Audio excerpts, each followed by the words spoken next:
சிந்து, அங்க பாரு, கடலுக்குள்ள எவ்வளவு அழகழகான மீன்கள்லாம் இருக்கு. ஆனா உன்னை பொறுத்த வரைக்கும் நீ வளர்க்கிற பக்கியாதான் அழகுன்னு சொல்ற.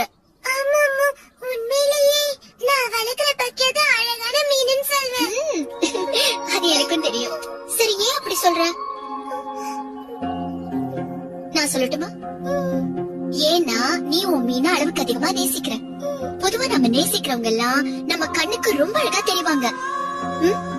உனக்கு ஒண்ணு தெரியுமா? இந்த உலகத்திலேயே ரொம்ப அழகானவங்க யாரு? எல்லாராலையும் நேசிக்கப்படுறவங்க தான். ஒருவேளை அவங்களுக்கு மூக்கு சப்பையா இருக்கலாம், நீட்டமா இருக்கலாம், பெருசா கூட இருக்கலாம், பல்லு பொங்கி இருக்கலாம், இல்ல குட்டியா இருக்கலாம், எப்படி வேணா இருக்கட்டும். அது ஒண்ணு முக்கியம் இல்ல. அழகுங்கிறது பாக்குறவங்க கண்ணையும் மனசையும் பொறுத்தது. ஒரு மனிதனை அழகுபடுத்துறது அவனோட குணம் மட்டும்தான்.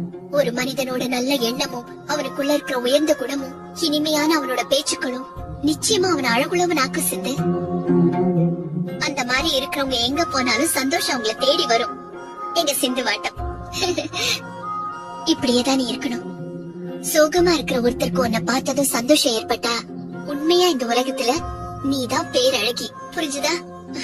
என் சிந்து வாட்ட அழகி இந்த உலகத்துல யாரும் இல்ல.